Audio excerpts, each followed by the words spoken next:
March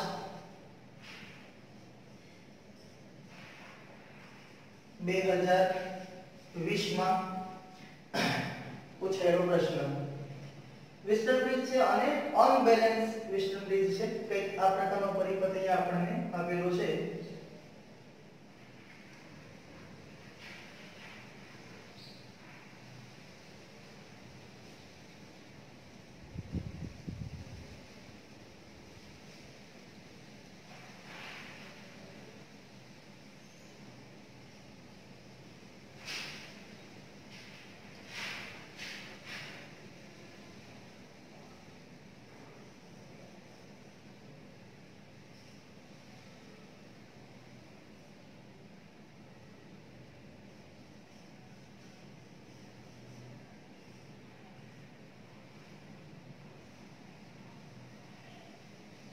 सामान्य रीते જ્યારે આ વિસ્ટન બ્રિજનો દાખલો પૂછાતો હોય છે ત્યારે મોટા ભાગના કિસ્સામાં બ્રિજ જે છે એ બેલેન્સ થતો હોય છે બેલેન્સની જે કન્ડિશન છે r1/r2 r3/r4 થાય તો એવા સમયે તમે એવું કહી શકો કે ભાઈ આ જે બે પોઈન્ટ્સ છે અહીંયા પોઈન્ટ આપેલા છે એમ બતાવી દો આ છે a b c અને અહીંયા આવશે d તો અહીંયા આગળ જ્યારે આ પ્રકારનો બ્રિજ આપે આ જે અવરોધનો ગુણોત્તર છે અને આ બંને અવરોધના મૂલ્યનો ગુણોત્તર જો સમાન થતો હોય તો આપણે એવું કહીએ કે ભાઈ આ બ્રિજ છે એ બેલેન્સ કન્ડિશનમાં છે સંતુલિત અવસ્થામાં છે અને એવા સમયે આ B બિંદુ આગળની સ્થિતિમાન અને D બિંદુ આગળની સ્થિતિમાન સમાન હોય એવા સમયે સમાન સ્થિતિમાન હોય તો કોઈ પ્રવાહનું છે વહન થતું ન હોય તો એવા સમયે આપણે આ વચ્ચેનો જે અવરોધ છે એના પર આપણે ચોકડીમાં લીધી કે આને આપણે ધ્યાનમાં લેવાનો નથી એટલે પછી સીધું આ સિરીઝ કનેક્શન આ બંનેનું સિરીઝ કનેક્શન પછી પેરેલલ કરીને આપણે સોલ્વ કરતા હોઈએ પણ અહીંયા આગળ જે પ્રશ્ન છે એમાં બેલેન્સ કન્ડિશન જે થવી જોઈએ બેલેન્સની જે શરતો છે પાલન થવું જોઈએ એ થતું નથી આપણે જોઈએ જે મૂલ્ય આપણને અવરોધના આપેલા છે આ છે 10 ઓહમ અહીંયા છે 5 ઓહમ અને કદાચ તમે જોશો તો આ મિરર ઇમેજ ટાઈપ પ્રશ્ન છે જો 5 સામે 5 છે 10 સામે 10 છે આ 10 ઓહમ છે અને વચ્ચેનો જે અવરોધ છે એ છે 5 ઓહમ બરાબર બેટરી કનેક્ટ કરેલી છે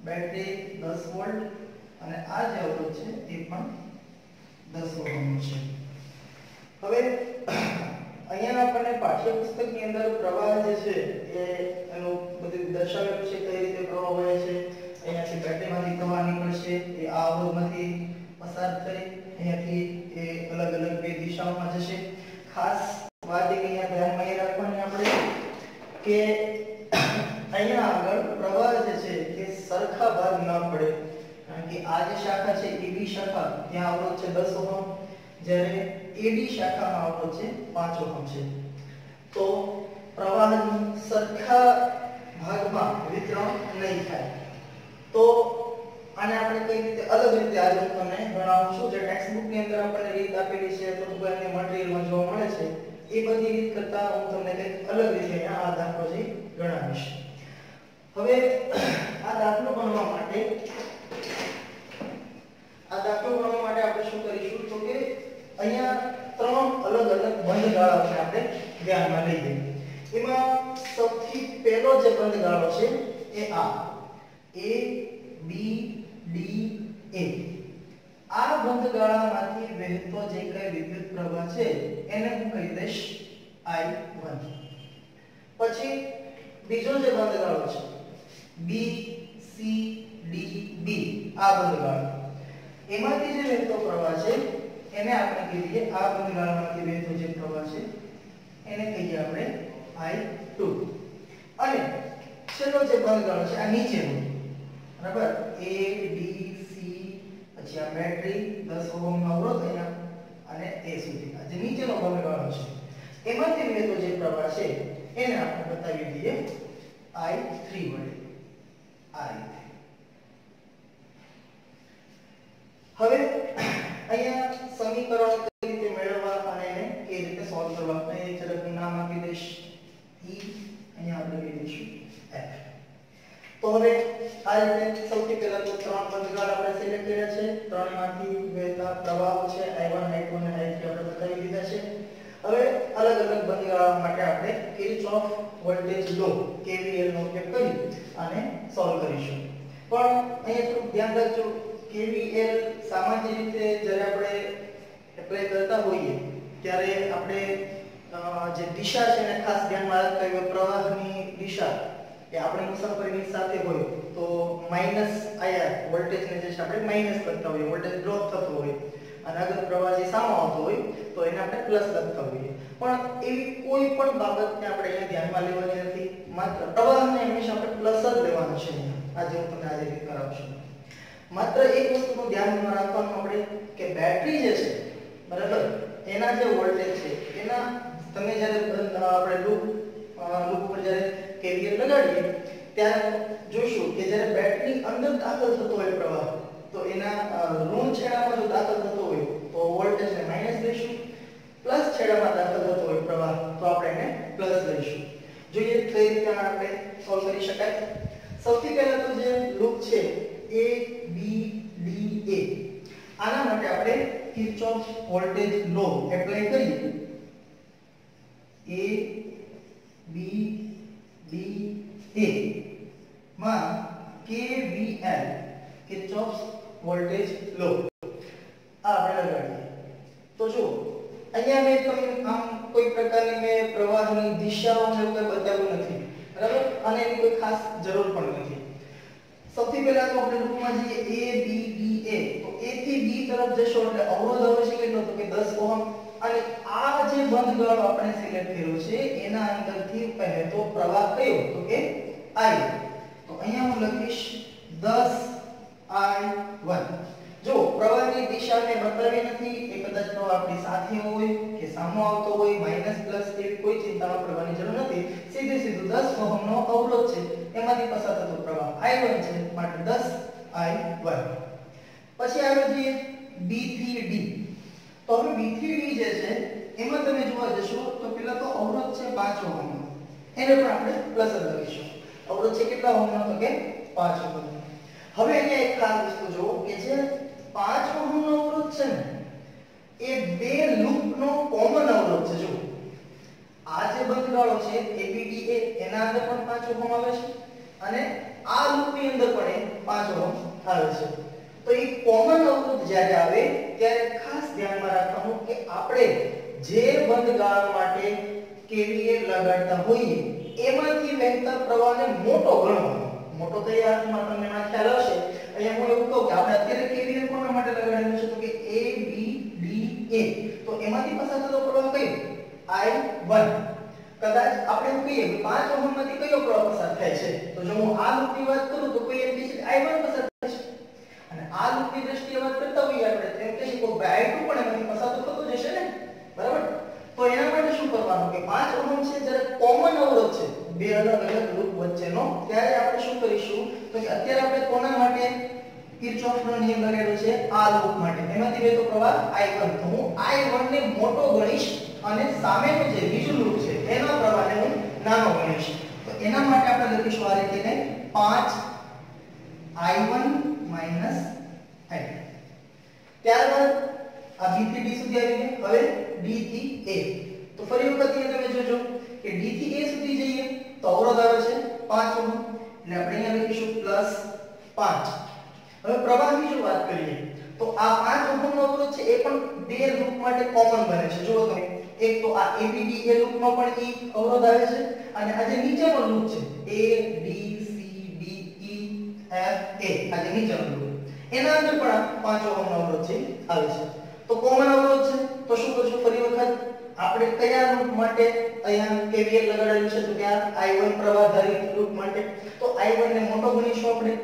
આ 5 ઓહમ છે એ બીજા કયા લૂપની અંદર પણ આવે છે તો કે નીચેનો લૂપ, એમાંથી આ લૂપમાંથી પસાર થતો પ્રવાહ છે I3.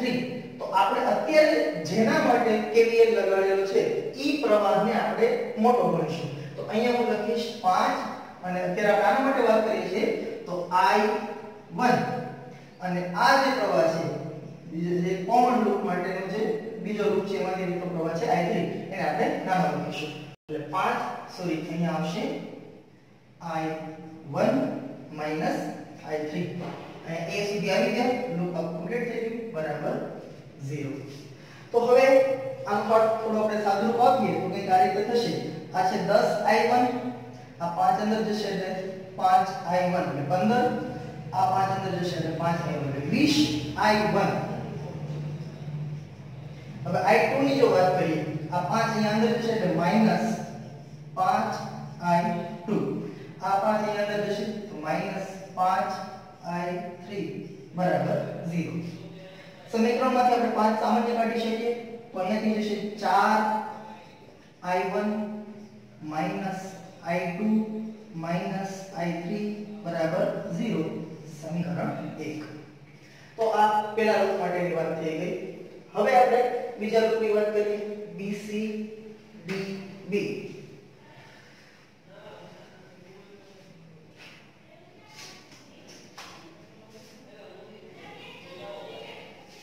અહીંયા આગળ લખી દો એટલે B C D B ત્યાં આપણે KVL લગાડીએ તો B થી શરૂઆત કરીશું B થી C સુધી જશો અવરોધ છે 5 ઓહમ આ લૂપમાંથી વહેતો પ્રવાહ I2 અને 5 ઓહમ જુઓ તમે કે માત્ર આ એક જ લૂપમાં છે અહીંયા કોઈ બીજી લૂપ નથી કોમન લૂપ આવતી નથી તો આ એક જ લૂપ આવશે એટલે અહીંયા લખીશું આપણે 5I2 આ થઈ ગયું B થી C સુધી C થી D માં જઈએ તો અવરોધ છે 10 ઓહમ પણ હવે ફરી વખત ધ્યાનમાં રાખવાનું કે આ 10 ઓહમ નો અવરોધ છે બે લૂપમાં કોમન છે જુઓ જે આ ઉપરની લૂપ છે BCDB એમાં પણ એ છે જ્યારે આ નીચેની લૂપ છે એમાં પણ 10 ઓહમ નો અવરોધ આવે છે તો ફરી વખત એની એ જ વાત કે પહેલા તો આપણે લખી દો નાખીશું આ રીતે કે ભાઈ +10 હવે પ્રવાહને કઈ રીતે લખીશું તો કે આપણે અત્યારે KVL કોના માટે લગાવ્યું છે ઉપરની લૂપ માટે BCDB એમાંથી બે તો પ્રવાહ છે I2 તો એને આપણે મોટો પ્રવાહ ગણીશું અને એ સિવાયની જે બીજી લૂપ છે આ 10 ઓહમ નો અવરોધ બીજી કોઈ લૂપનો પણ ભાગ છે એમાં જે પ્રવાહ છે I3 એને નાનો ગણીશું એટલે અહીંયા લખીશું આપણે I2 I3 ત્યારબાદ D થી B માં જઈએ તો ફરી વખત D થી B અવરોધ આવે છે 5 ઓહમ એટલે અહીંયા લખીશું +5 હવે જો 5 ઓહમ નો જે અવરોધ આવે છે એમાંથી વહેતા પ્રવાહની જો વાત કરીએ તો પહેલા તો આ 5 ઓહમ નો અવરોધ છે એ આ લૂપનો પણ ભાગ છે BCDB નો અને આ લૂપનો પણ ભાગ છે ABDA નો તો હવે અહીંયા એમાંથી બે આ લૂપમાં I1 છે આ લૂપમાં I2 છે બે પ્રવાહ થઈ ગયા તો શું કરવાનું તો કે આપણે અત્યારે કઈ લૂપ માટે KVL લગાડેલો છે BCDB એમાંથી વહેતો પ્રવાહ કયો I2 તો એને મોટો ગણીશું એ સિવાયનો જે પ્રવાહ છે સામેની બીજી લૂપનો એને આપણે નાનો ગણીશું તો અહીંયા લખીશું આપણે I2 I1 અને બરાબર 0 થોડું સાદું રૂપ આપીએ સૌથી પહેલા તો આપણે I1 વાળું પદ લખીએ તો આ છે I2 અહીંયા થશે આ 5 જે અંદર જશે તો 5 ગુણ્યા -I1 એટલે -5I1 હવે I2 ની વાત કરીએ તો આ છે 5 આ 10 અંદર જશે એટલે 5 10 15 અને આ 5 અંદર જશે એટલે થશે ટોટલ 20I2 હવે I3 આ એક જ પદ અહીંયા છે 10 અંદર જશે -10I3 બરાબર 0 ફરી વખત અહીંયા પર 5 સામાન્ય નીકળશે તો થઈ જશે -I1 plus 4I2 minus 2I3 બરાબર 0 સમીકરણ 2 હવે ત્રીજી લૂપ એમાં આપણે કેવી રીતે લગાડીશું ત્રીજી લૂપ આપણે કઈ લીધેલી છે આ નીચેની loop A B C E F A તો ત્યાં આપણે KVL લગાડીએ A D C E F A loop પર KVL લગાડતા. તો A થી પહેલા તો આપણે D સુધી જવાનું છે. A થી D અવરોધ છે 5 ઓહમ. હવે તમે થોડું મનમાં સાથે સાથે બનાવવાનો પ્રયત્ન કરજો કે શું આવવું જોઈએ પદ. 5 ઓહમ નો અવરોધ છે, એમાંથી પસાર થતો પ્રવાહ અત્યારે આપણે કઈ લૂપ ધ્યાનમાં લીધું કે નીચેની લૂપ, એમાંથી મેં તો પ્રવાહ શું ધારેલો છે I3. તો આવશે 5I3. પણ ધ્યાનમાં એ વસ્તુ આપણે રાખવી જોઈએ કે આ 5 ઓહમ નો અવરોધ છે માત્ર નીચેની લૂપનો જ ભાગ નથી, સાથે સાથે આ ઉપરની લૂપનો પણ ભાગ છે. જો ABDA તો આ કોમન અવરોધ થયો. તો શું કરવાનું? તો કે જે લૂપ માટે આપણે KVL લગાડતા હોઈએ એના પ્રવાહને મોટો ગણવાનો, એ સિવાયની જે લૂપ હોય એના પ્રવાહને નાનો ગણીશું. તો અહીંયા થશે કંઈક આવું. જો 5 અત્યારે આપણે નીચેની લૂપ માટે વાત કરીએ છીએ તો કે એનો પ્રવાહ છે I3 અને એ સિવાયની જે બીજી લૂપ છે, કઈ લૂપ છે 5 ઓહમ માટે કોમન લૂપ આ, એમાંથી વહેતો પ્રવાહ આપણે કીધું I1. તો અહીંયા લખીશું -I1. પછી ત્યાંથી આગળ જઈએ D થી C સુધીમાં અવરોધ છે 10 ઓહમ. તો ત્યાં લખી નાખશું +10. હવે 10 ઓહમ ના અવરોધ જે છે એ પણ કોમન કહી શકાય કે આ નીચેની લૂપમાં પણ આવે છે અને એ આ લૂપનો પણ એક ભાગ છે. તો અત્યારે આપણે KVL લગાડી છે નીચેની લૂપ માટે, એમાંથી વહેતો પ્રવાહ છે I3. તો I3 અને એને સિવાયની જે લૂપ છે જે કોમન છે એમાં તો એ છે I2. તેને હું નાનો પ્રવાહ ગણીશ -I2. પછી C થી E સુધી તો કોઈ અવરોધ નથી. E થી જ્યારે તમે આ તરફ F તરફ આવો ત્યારે તમે જુઓ કે બેટરી આવી છે અને આપણે આ રીતે ચાલ્યા જુઓ A B C E. તો તમે ધ્યાનમાં રાખો કે આપણે જે જઈએ છીએ આપણી મુસાફરીમાં સૌથી પહેલો બેટરીનો કયો ધ્રુવ આવે છે? તો કે માઈનસ. આપણે આમ ચાલીએ છીએ A B C E થી F આ તરફ. તો આ તરફ આવતા બેટરીનો પહેલો કયો ધ્રુવ આવ્યો? તો કે માઈનસ. તો એના જે વોલ્ટેજ છે એને આપણે માઈનસ લખીશું, -10. જો તમે આ રીતે આ પ્રકારની લૂપ ચલાવ્યું હોત આમ A થી F તો પછી આપણે આમ જતા હોત તો 10 કે છે આપણે પ્લસ લખવાનું, પણ અહીંયા આગળ આપણે એને માઈનસ લખીશું. એ બેટરી થી આગળ આવીએ તો અવરોધ આવે છે 10 ઓહમ. હવે અહીંયા તમે ધ્યાન રાખો કે આ 10 ઓહમ છે ને એ માત્ર આ એક જ લૂપનો ભાગ છે. અહીંયા નીચે કોઈ લૂપ છે તો કે નહીં, એટલે એ કોમન અવરોધ નથી. તો એમાં આ એક જ લૂપ આના માટે લાગુ પડે છે. એમાંથી આ લૂપમાંથી તો આપણે કેવી લીધું I3 અવરોધ કેટલો હતો કે 10. તો અહીંયા હું લખી નાખીશ +10I3 બરાબર 0. પછી આગળ A સુધી કમ્પ્લીટ થઈ જશે.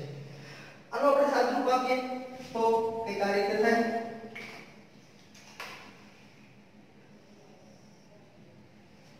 સાદુરૂપ આપીએ સૌથી પહેલા I1 લખીએ. તો I1 અહીંયા છે, આ 5 અંદર જશે એટલે -5I1. પછી I2 જોવા જશો તો માત્ર I બ્રેકેટમાં છે, 10 અંદર જશે એટલે -10I2. હવે I3 કેટલા થશે? 5 અંદર જશે એટલે 5I3, આ 10 અંદર જશે 10I3 અને આ 10 10 10 20 ને 5 25I3 થશે પ્લસ. એ સિવાય બીજી કઈ વસ્તુ બાકી રહેતી હોય તો આ એક છે -10 બરાબર 0. અહીંયા ફરી વખત 5 આપણે સામાન્ય કાઢી શકીએ તો -I1 અહીંયાથી 5 સામાન્ય કાઢશો એટલે -2I2. અહીંયા રહેશે 5I3. -10 માંથી 5 સામાન્ય કાઢીએ એટલે રહેશે -2. એને હું બરાબરની પહેલી સાઈડ જોડ કરું તો અહીંયાથી જશે 2 સમીકરણ 3. તો આ રીતે આપણે આ સમીકરણો છે એ મેળવી શકીએ. અહીંયા તમે જોવા જશો કે થોડુંક અલગ રીત છે. KVL સામાન્ય રીતે લગાડતા હોય ત્યારે આપણે એ ખાસ જોતા હોઈએ પ્રવાહ આપણી સાથે છે કે પ્રવાહ છે સામો આવે છે એના આધારે આપણે પ્લસ માઈનસ કરતા હોઈએ, પણ આ રીતની અંદર પ્રવાહની દિશાને કોઈ ધ્યાનમાં લેવાનું જ નથી. આપણે પ્રવાહ અને જે અવરોધનો ગુણાકાર છે આપણે મોટા ભાગે પ્લસ જ લખીશું. જો એ પછી ઓટોમેટિક માઈનસ થઈ જાય છે. શા માટે માઈનસ થઈ જશે? તો કે ભાઈ સામેની કઈ લૂપ આવે છે, જે લૂપમાં KVL લગાડેલો હોય એના પ્રમાણે આપણે પ્લસ લઈશું, મોટો પ્રવાહ ગણીશું, અને એ સિવાયનો જે સામેનો લૂપ હોય કોમન જ્યારે અવરોધ બનતો ત્યારે એના પ્રવાહને આપણે નાનો એટલે કે માઈનસ લઈશું. અને જ્યારે આપણે જે પથ પર KVL લગાડતા હોઈએ ત્યારે બેટરીનો જો માઈનસ છેડો પેલા આવે તેના વોલ્ટેજને માઈનસ લખવાના, નહીં તો પ્લસ લખવાના. તો આ રીતે આપણે ત્રણ લૂપ માટે સમીકરણો છે ત્રણ મેળવી લીધા. અહીંયા સુધી મિત્રો ફિઝિક્સ હતું એવું કહી શકાય. હવે આ ત્રણ સમીકરણ સોલ્વ કરવા માટે તમે કોઈ પણ રીત વાપરી શકો મેથેમેટિક્સની. કદાચ તમને એક વસ્તુનો ખ્યાલ હોવો જોઈએ કે જેટલા અજ્ઞાત હોય, અજ્ઞાત ચલ, એટલા જ સમીકરણ આપણી પાસે હોવા જોઈએ. અહીંયા તમે જોવા જાવ તો આપણી પાસે અજ્ઞાત વસ્તુ કઈ કઈ છે? તો કે I1, I2 અને I3. તો ત્રણ અજ્ઞાત ચલ છે, અજ્ઞાત પદ છે.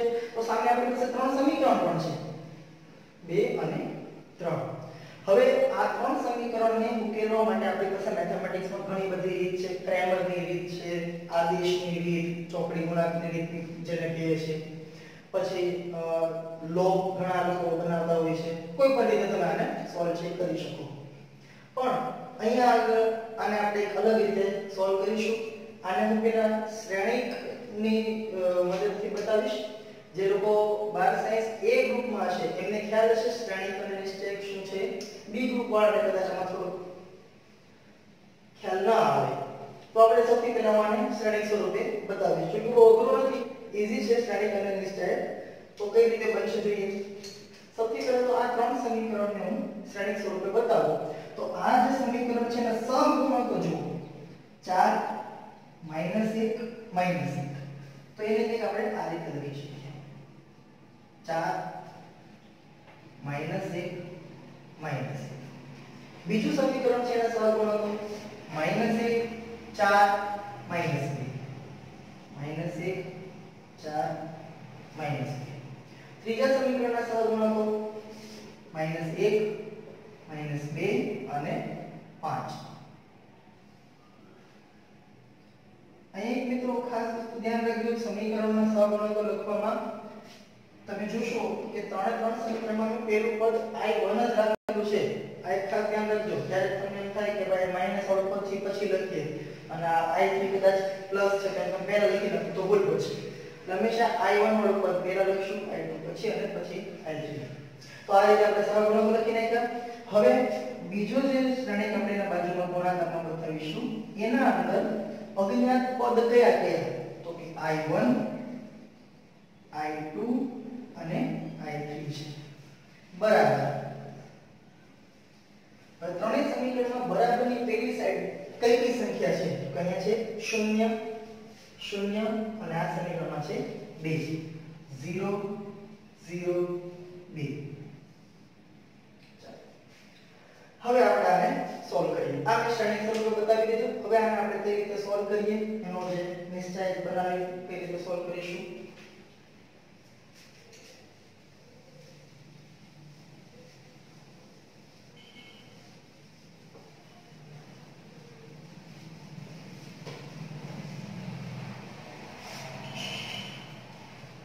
તો મિત્રો આ શ્રેણિક છે એને ખાસ ધ્યાનમાં રાખજો. હવે એને કઈ રીતે સોલ્વ કરવું? સૌથી પહેલા તો આપણા માટે અજ્ઞાત પદ છે I1. તો I1 બરાબર હું કંઈક આ રીતે લખું છું, ડેલ્ટા 1 ભાગ્યા ડેલ્ટા. આનો અર્થ શું થાય હમણાં તમને ખ્યાલ આવી જશે. જો ડેલ્ટા 1 એટલે શું? તો કે ભાઈ આ જે છે ને અચળાંકો 0 0 2, આ કોલમને, આ જે સ્તંભ છે એને આ મુખ્ય શ્રેણિકની પેલી કોલમની જગ્યાએ લખી દેવાનો અને એ આખો નિશ્ચયક બનાવી દેવાનો. કઈ રીતે? જો ધ્યાન આપજો, 0 0 2 એને હું આ પહેલું જે સ્તંભ છે એના જગ્યાએ લખી નાખીશ. તો આમ કંઈક થશે 0 0 2. બાકી બંને આમ રાખવાના, -1 4 -2, -1 -2 5. ઉસી કાઢવી. તો આ બની ગયો નિશ્ચયક. છેદમાં જે મુખ્ય શ્રેણિક છે એને નિશ્ચયક સ્વરૂપે મૂકી દઈશું. તો આ રીતે થશે 4 -1 -1 4 -2 -1 -2 5. હવે આપણે આને આ નિશ્ચયક છે એને છોડવાનું છે. જે લોકો એ ગ્રુપના છે મેથેમેટિક્સ વાળા એ લોકોને તો આ નિશ્ચય સોલ્વ કરવો કે અઘરી વાત છે નહીં, બહુ સહેલી રીત છે, બરાબર? કે આપણે પાછું જોવા જઈશું તો થોડું વિડિયો છે થોડો વધારે લેન્ધી થઈ જશે, એટલે હું ડાયરેક્ટ અહીંયા સોલ્યુશન લખી દઉં છું.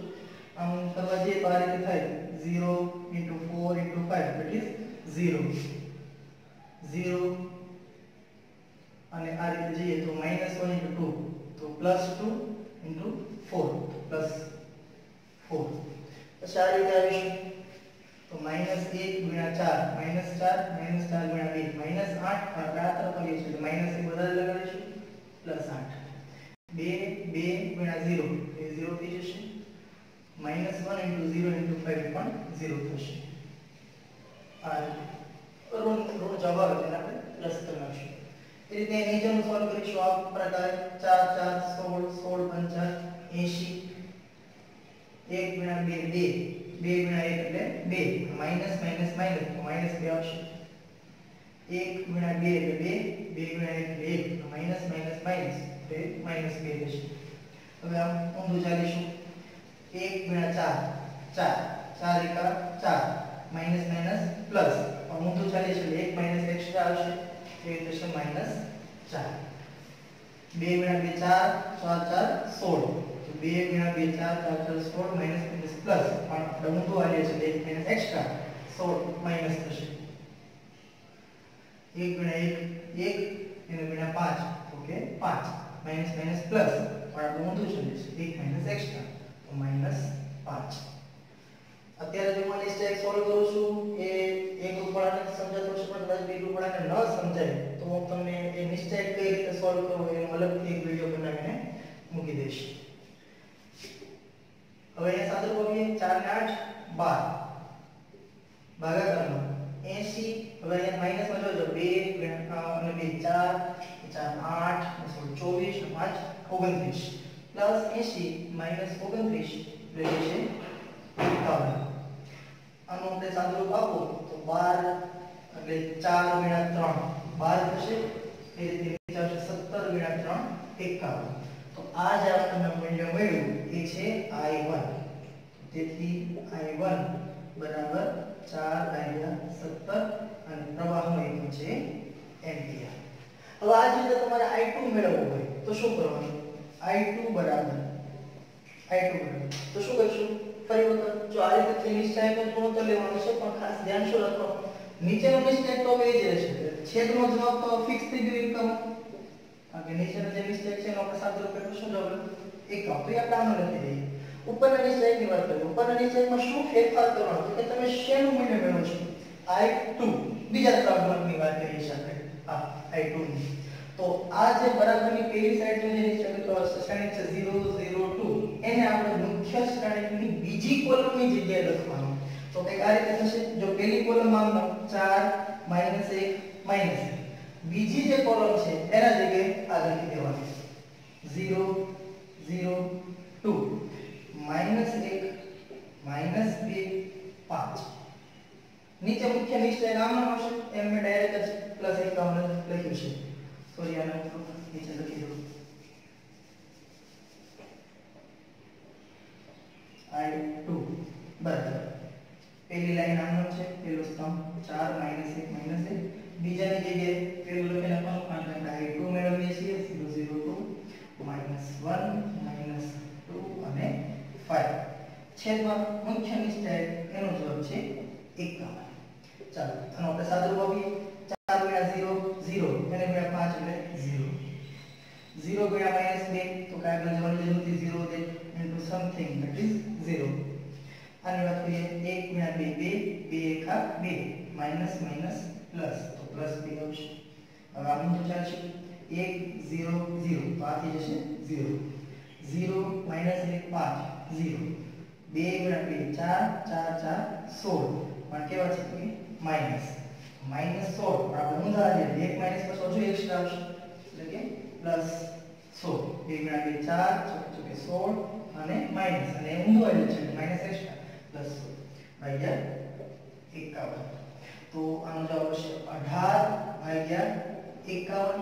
ફરી વખત છેદ ઉડાડીએ તો 18 સાથે 3 નો ભાગ ચલાવીએ તો 6 * 3 18 થશે અને ભાગાકારમાં આવશે 17 ને 3 51 ત્રણનું કેન્સલ થાય અને અહીંયા આપણને I2 નો જવાબ મળશે 6/17 એમ્પિયર.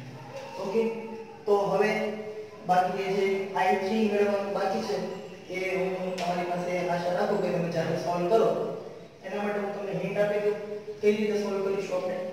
I3 બરાબર ઉપર એક નિશ્ચયક નીચે મુખ્ય નિશ્ચયક મૂલ્ય છે 51 તો સીધે સીધું મૂકી શકાય. ઉપરનો નિશ્ચયક કઈ રીતે બનાવવાનો તો કે હવે આપણે કોની કિંમત મેળવી છે I3 ની.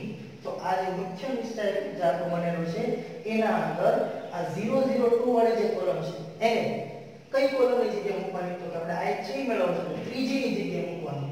તો એના માટે તમારે 4 -1 -1 બીજી કોલમ આવશે -1 4 -2 આ ત્રીજી છે એના જગ્યાએ ત્રીજી છે 002 અને પછી એને સોલ્વ કરી તમે સાદુરૂપ આપી શકો. Thank you.